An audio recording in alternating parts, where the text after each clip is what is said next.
بسم اللہ الرحمن الرحیم۔ بچوں، اگلا جو ہمارا ٹاپک ہے وہ ہے غزوہ حنین۔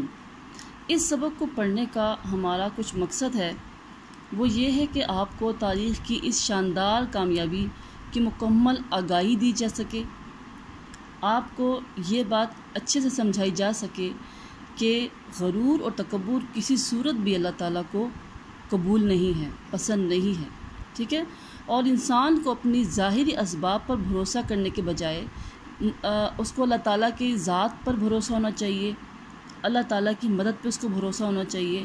اور یہ کہ بعض اوقات چند لوگوں کی غلطی جو ہے اس کا خمیازہ تمام لوگوں کو بھگتنا پڑتا ہے۔ قرآن مجید میں اللہ تعالیٰ نے سورہ غزوہ حنین کے بارے میں فرمایا، لَقَدْ نَصَرَكُمُ اللَّهُ فِي مَوَاطِنَ كَثِيرَةٍ وَيَوْمَ حُنَيْنٍ اذ اعجبتكم كثرتكم فلم تغن عنكم شيئا وضاقت عليكم الارض بما رحبت ثم وليتم مدبرين۔ ترجمہ اس کا ہے کہ بے شک اللہ نے بہت جگہ تمہاری مدد کی، اور حنین کے دن جب تم اپنی کثرت پر اترا گئے تھے تو وہ تمہارے کچھ کام نہ آئی، اور زمین اتنی وسیع ہو کر بھی تم پر تنگ ہو گئی، پھر تم پیٹھ پھیر کے بھاگ گئے۔ تو بچوں، حنین جو ہے وہ مکہ اور طائف کے درمیان ایک جگہ کا نام ہے، اس لیے اس غزوہ کو غزوہ حنین کہا جاتا ہے۔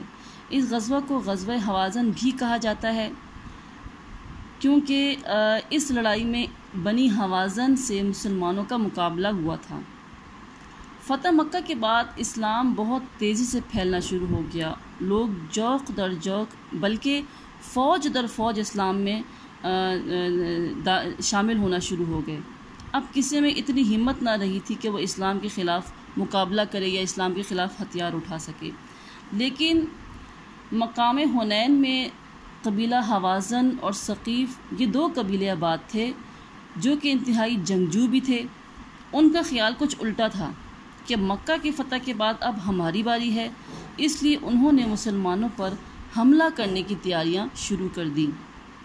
جب حضور اکرم صلی اللہ علیہ وسلم کو ان تمام باتوں کا پتہ چلا کہ بنو حوازن اور بنو ثقیف نے اپنے تمام قبائل کو اکٹھا کر لیا ہے اور وہ مسلمانوں پر حملہ آور ہونا چاہتے ہیں، اور ان کا سپہ سالار مالک بن عوف ہے، تو آپ نے بھی 6 شوال 8 ہجری میں 12,000 کا لشکر جمع فرمایا، 10,000 مہاجرین و انصار جو کہ مدینہ سے آئے تھے، اور 2,000 وہ نو مسلم تھے جنہوں نے فتح مکہ کے وقت نیا اسلام قبول کیا تھا۔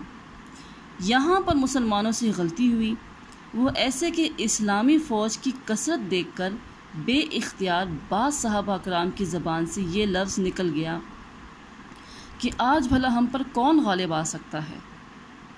اللہ تعالیٰ کو یہ بات پسند نہ آئی، چنانچہ جب حنین کے مقام پر مسلمان پہنچے تو مالک بن عوف نے پہلے سے اپنے چند تیر اندازوں کو مختلف جگہوں پر چھپا کر بٹھایا ہوا تھا، اور مسلمان اس چیز سے بالکل بے خبر تھے۔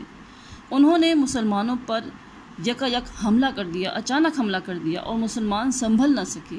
ایسے بھگدڑ مچی کہ کوئی کسی کی طرف نہیں دیکھ رہا تھا، کوئی ادھر بھاگ رہا تھا تو کوئی ادھر بھاگ رہا تھا۔ ایسے موقع پہ نبی پاک صلی اللہ علیہ وسلم کے قریب صرف 10 آدمی رہ گئے۔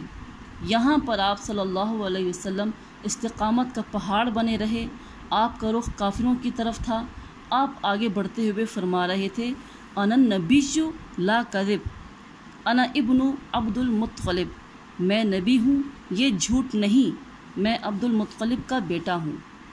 آپ صلی اللہ علیہ وسلم کے حکم سے حضرت عباس جو کہ آپ کے چچا تھے، جن کی آواز کافی بلند تھی، مسلمانوں کو آواز دی کہ اے بدر کے مجاہدوں، اے بیت رضوان والو، کہاں ہو؟ یہ آواز سن کر تمام مسلمان پھر سے اکٹھے ہونا شروع ہو گئے۔ آپ صلی اللہ علیہ وسلم نے اللہ کے حکم سے مٹھی بھر ریت دشمنوں کے اوپر پھینکی، جو کہ اللہ کے حکم سے ایک ایک کافر کی آنکھ میں پڑی اور ان کی آنکھیں چندیاں گئیں، اور دیکھتے ہی دیکھتے ان کی قوت ٹوٹنا شروع ہو گئی، اور تھوڑی ہی دیر میں دشمن کو واضح شکست ہو گئی۔ ان کے 70 آدمی مارے گئے اور بہت سارا مال غنیمت مسلمانوں کے ہاتھ آیا۔ بچوں، یہ تھی غزوہ حنین، جس سے ہم کو بہت سارے سبق ملتے ہیں کہ مسلمانوں کو اللہ تعالیٰ کی ذات پر بھروسہ کرنا چاہیے، بجائے اس کے کہ وہ اپنی طاقت اور اپنی کثرت کو دیکھیں۔ اس کی ایک سب سے بڑی مثال غزوہ بدر ہے کہ جس میں صرف 313 مسلمان تھے اور 1000 کا لشکر کافروں کا تھا، لیکن اللہ تعالیٰ نے کیسے مسلمانوں کو فتح عطا فرمائی۔ یعنی کہ مدد اور نصرت اللہ تعالیٰ کی ہے، تو چاہے تمہاری تعداد کم ہو یا زیادہ ہو، تمہیں اپنی ظاہری طاقت پر، ظاہری تعداد پر بھروسہ نہیں کرنا چاہیے، اپنی طاقت پر غرور نہیں کرنا چاہیے، بلکہ اللہ تعالیٰ کی ذات پہ بھروسہ کرنا چاہیے، ورنہ تعداد کے زیادہ ہونے کے باوجود بھی تم مغلوب کیے جا سکتے ہو اگر اللہ کا ساتھ نہ ہو۔ تو بچوں، یہ تھا ہمارا غزوہ حنین۔ اب آگے ہم اس سبق کو پڑھتے ہیں۔